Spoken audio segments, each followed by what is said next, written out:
성경 봉독 시편 3편입니다. 1절에서 8절까지입니다. 3편 1절에서 8절. 제가 먼저 한 절 읽고 여러분이 한 절 읽으신 후에 마지막 8절 함께 읽겠습니다.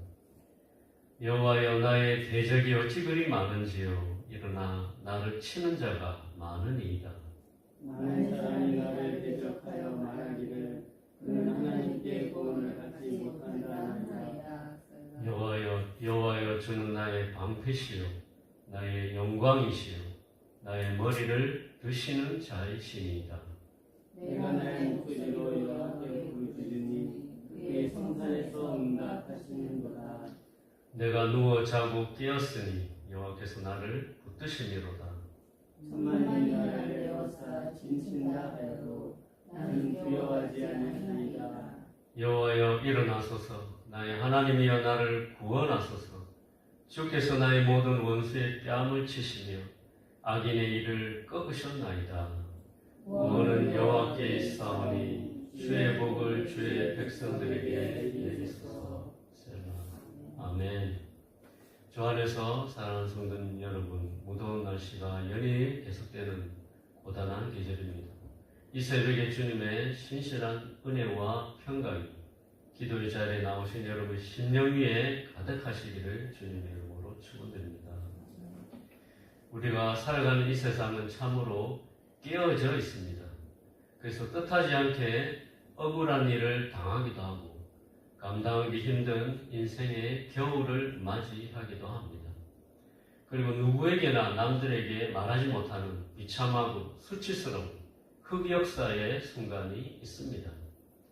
건강이 무너지거나 또는 믿었던 사람에게 배신을 당하거나 가정과 일터에 감당할 수 없는 폭풍이 몰아칠 때 우리는 깊은 영적 침체에 빠집니다.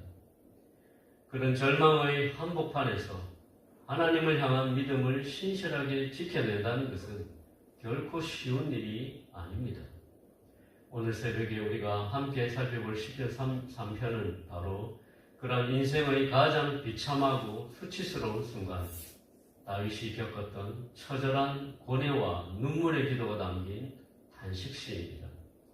우리는 오늘 다윗의 삶과 그의 기도를 통해서 깨어진 세상 속에서 억울함과 절망을 만났을 때 어떻게 믿음을 지키고 마침내 승리할 수 있는지 그 영적 비결을 함께 상고하며 은혜를 나누고자 합니다. 먼저 시편 3편의 구조를 살펴보겠습니다. 시편 3편을 구조적으로 살펴보면 다윗의 심경 변화가 드라마틱하게 나타납니다. 1절과 2절에서 다윗은 자신에게 닥친 참혹한 역경을 하나님 앞에 있는 그대로 솔직하게 토로합니다. 적들이 얼마나 많은지, 자신을 향한 비방이 얼마나 거센지 고백하고 있습니다. 그런데 놀랍게도 1절과 2절의 탄식이 채 끝나기도 전에 3절의 이러한 분위기가 급반전됩니다. 다윗은 하나님의 임재와 보살핌을 확신하면서 자신을 둘러싼 역경이 더 이상 문제가 되지 않음을 깨닫습니다. 그리고 4절, 5절, 6절에서 하나님을 향한 소망과 확신이 두려움이나 고난보다 훨씬 더 크다는 것을 당당히 고백하고 있습니다. 마지막으로 이러한 신앙의 확신을 바탕으로 7절과 8절에서 하나님의 구원과 축복을 강구하며 시편을 마무리하고 있습니다. 이것이 시편 3편의 구조입니다. 일반적으로 시편은 역사적인 사건을 구체적으로 서술하지 않는 경우가 많습니다. 그러나 오늘 시편 3편은 표제어에 명시되어 있듯이 다윗이 그의 아들 압살롬의 반역을 피해서 예루살렘 궁을 버리고 도망쳐 나왔던 참담한 사건과 깊이 연결되어 있습니다. 이 사건의 배경을 보면 다윗의 마음은 갈기갈기 찢어질 수밖에 없었습니다. 아들 압살롬은 수년 동안 치밀하게 반역을 준비했습니다. 성문 어귀에 서서 예루살렘으로 재판을 받으러 오는 백성들의 마음을 훔쳤고 가짜 정의를 부르짖으면서 다윗 왕에게 향했던 민심을 자신에게로 돌렸습니다. 마침내 때가 이르자 압살롬은 헤브론에서 스스로 왕이 되었음을 선포하고 군사를 일으켜 예루살렘으로 진격해 들어왔습니다. 가장 사랑했던 아들, 가장 아름다웠던 아들이 아버지를 죽이고 왕위를 찬탈하기 위해 칼을 겨눈 것입니다. 이 기가 막힌 배신 속에서 지금까지 다윗을 돕고 따르던 당대의 지략가 아히도벨을 비롯한 수많은 신하와 백성들이 한 명, 두 명 등을 돌리기 시작했습니다. 다윗은 왕의 자리뿐만 아니라 당장 목숨까지 위협받는 처참한 처지로 한순간 전락되어 버렸습니다. 사무엘하 15장을 보면 이때 다윗의 도망길이 얼마나 비참했는지 생생하게 묘사하고 있습니다.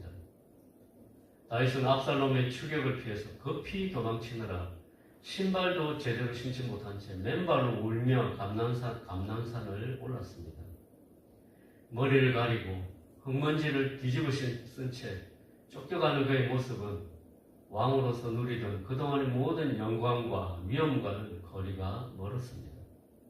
설상가상으로 사울 왕의 친족이었던 시므이라는 자는 도망치는 다윗을 향해서 돌을 던지면서 피를 흘린 자여, 사악한 자여, 가거라 하며 다윗에게 저주를 퍼부었습니다. 인간적인 눈으로 볼 때 다윗은 완전히 끝난 인생이었고 절망할 수밖에 없는 상황이었습니다. 그런데 정작 다윗을 가장 괴롭혔던 것은 외적인 고난이나 육체의 피로가 아니었습니다. 본문 2절을 보십시오. 주변 사람들이 다윗을 향해 뭐라고 수군거렸습니까? 많은 사람이 나를 대적하여 말하기를 그는 하나님께 구원을 받지 못한다 하나이다. 사람들은 다윗이 지은 과거의 죄를 덜쳐내면서 이제 하나님도 다윗을 버리셨다. 그에게는 더 이상 소망이 없다라고 조롱했습니다. 상황의 어려움보다 더 무서운 것은 영적인 공격이었습니다. 주위 사람들이 더 이상 하나님은 너를 구원하지 않는다고 선포할 때 다윗의 마음에는 정말 하나님이 나를 버리셨나 하는 의심이 찾아왔을 것입니다. 그의 믿음이 뿌리부터 흔들리는 처절한 영적 위기를 경험한 것입니다. 하지만 여러분, 다윗은 그 절망적인 순간에 어떻게 반응했습니까? 그는 자신을 비난하는 사람들을 바라보지 않았습니다. 자기를 죽이려 달려드는 대적들의 수요를 세며 두려움에 떨지 않았습니다. 다윗은 여전히 그래 왔던 것처럼 눈을 들어 하나님을 바라보기로 선택했습니다. 이 위대한 신앙의 고백이 바로 3절입니다. 여호와여 주는 나의 방패시요 나의 영광이시요 나의 머리를 드시는 자이시니이다. 함께 자기가 하는 것처럼 한번 읽어보겠습니다. 시작. 여호와여 주는 나의 방패시요 나의 영광이시요 나의 머리를 드시는 자이시니이다. 아멘. 인간적으로 보면 지금 다윗은 방패도 없이 맨몸으로 쫓기는 신세입니다. 그러나 그는 눈에 보이는 군사력이 아니라 보이지 않는 하나님이 나의 진짜 방패가 되셔서 사방으로 쏟아지는 대적들의 불화살을 막아주고 계심을 믿었습니다. 자식에게 쫓겨 왕관을 빼앗기고 수치와 모욕을 당하고 있었지만 세상이 주는 명예가 아니라 하나님 자신이 나의 영광이 되시기에 나는 부끄럽지 않다고 선포하였습니다.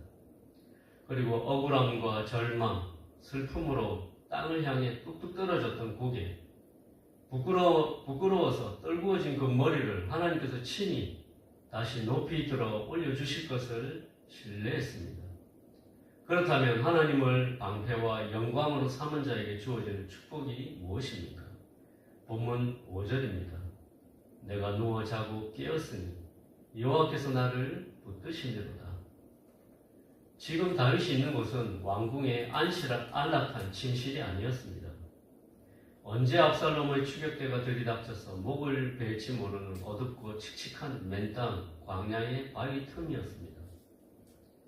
밤 공기는 차갑고 사방에서는 적들의 군화 소리가 들리는 듯한 극도의 불안감 속이었습니다. 보통 사람 같으면 심장이 떨려서 한숨도 자지 못했을 것입니다. 아마 여러분들도 잠이 오겠습니까? 그러나 다윗은 그 밤에 워낙에 잠들 수 있었다고 고백합니다. 그리고 아침에 다시 무사히 깨어났습니다. 실제로 사무엘하 17장을 보면 그날 밤 다윗이 머물던 광야 그 너머에서는 무시무시한 영적, 군사적 전쟁이 벌어지고 있었습니다. 다윗 밑에서 일했던 천재 모략가 아히도벨은 압살롬에게 기습작전을 제안했습니다. 다윗이 지금 지치고 힘이 빠졌을 때 내가 밤에 급습하여 그를 무섭게 하면 백성들은 다 도망할 것이고 그때 다윗 왕 한 사람만 쳐 죽이면 이 전쟁은 끝납니다. 참으로 날카롭고 무서운 지략이었습니다. 만약 이 계약대로 되었다면 다윗은 그날 밤 자다가 죽었을 것입니다. 그러나 하나님께서는 다윗이 심어두었던 친구 후세를 통해 역사하셨습니다. 후세는 아히도벨의 지략을 무너뜨리기 위해서 다른 계략을 냈습니다. 그의 계략을 제가 읽어보겠습니다.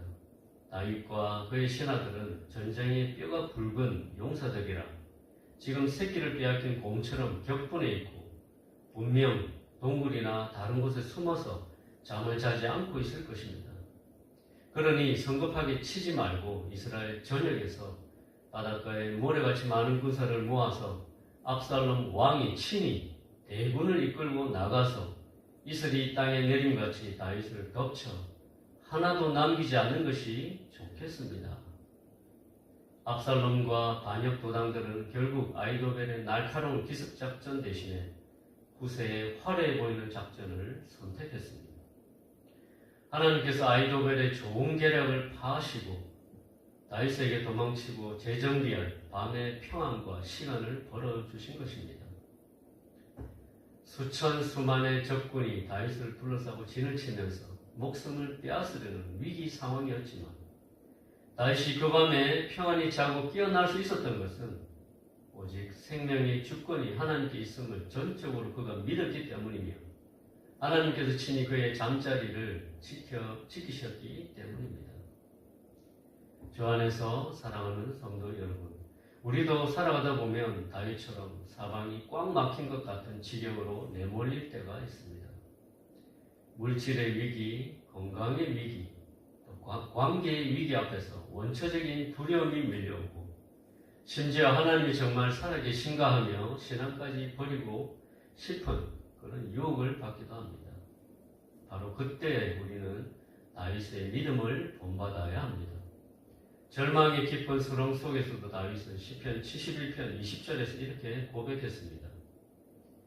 우리에게 여러 가지 심한 고난을 보이신 주께서 우리를 다시 살리시며 땅 깊은 곳에서 다시 이끌어 올리시리이다. 비록 지금은 땅 깊은 곳 수치의 골짜기에 내려가 있을지라도 결국에는 하나님께서 나의 삶에 개입하셔서 의로운 자를 구원하시고 모든 악을 짓밟으실 것을 믿으시기를 바랍니다.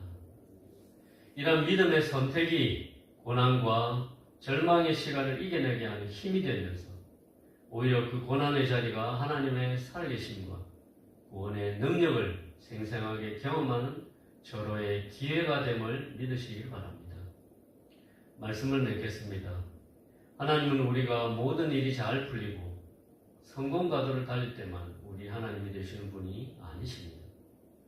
내가 실수하여 깨어지고 사람들에게 배신당해서 부끄러워 고개를 들 수 없는 그 비참한 순간에도 변함없는 모습으로 찾아오시는 자비의 아버지이십니다.